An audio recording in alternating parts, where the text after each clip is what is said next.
this is Ralph from Ralph's Guitar Lessons, and today I have a very special lesson. Today we're going to learn about the D major chord. On this channel, I'm going to help you to become the best guitar player that you can be. So be sure to subscribe. That way you can stay up to date with all of my guitar lesson content.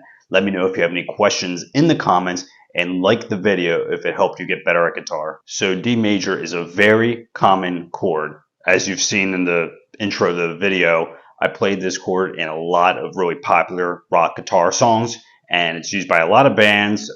It's a very good key for guitar as well, the D major key. So because of that, it's going to make it into a lot of songs that you'll play, and it works really well with G major, which is also very common like guitar key. So it's very important to learn this chord just for the song vocabulary, and also it'll help with your accuracy fingering, as you'll see in just a moment. So as far as fingering the chord, what you're going to do is you're going to use your index finger to finger the second fret of the G string, then use your middle finger to fret the second fret of the high E string, and then your ring finger to fret the third fret of the B string.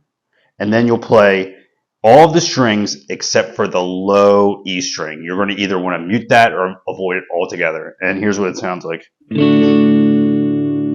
Really nice major chord. So again, I'll go through that. Index finger, second fret of the A string, middle finger, second fret of the high E, and then ring finger, third fret of the B. Now, when I was learning the chord, and I've seen other people learn this way too, the order that I gave you those fingerings, like index, middle finger, and then ring, fret it that way, and then stick with it that way. You don't want to try to be like, because one other way you could do it is like index, ring, middle. Stick with one way of fretting it every time, and then that way you'll build up speed. You're not going to build up speed necessarily just by being fast per se. It's more about competence. So having like a system of fretting the chord the same way every single time is what's going to build that speed playing that chord, because it's a little awkward. It's a little tight fitting all your fingers in there. And the bigger your hand relative to your guitar's fretboard size will make this chord tougher. But that can be circumvented by having a system and kind of going about it the same way. And then you're just going to fret it automatically that way without even thinking about it, kind of like I do. And while you're fretting this chord, one thing you would be mindful of is the ring finger.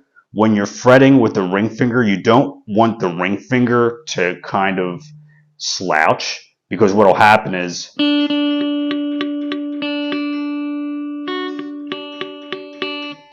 it'll get in the way of what's happening on the high E string, which is that F sharp note that's being played by the middle finger. So that's one reason that this chord makes you better at accuracy, is because you'll have to watch out for that to make the chord sound well, because otherwise,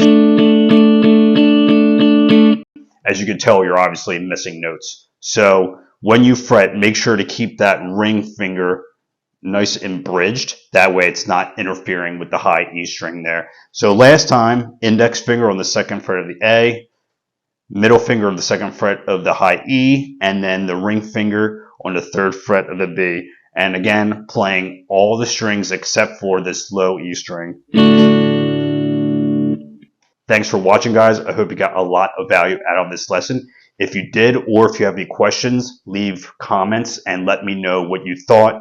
Also, like the video if it helped you out, and be sure to subscribe. That way you'll stay in touch with any lesson videos that I put out in the future. Jam on, dudes.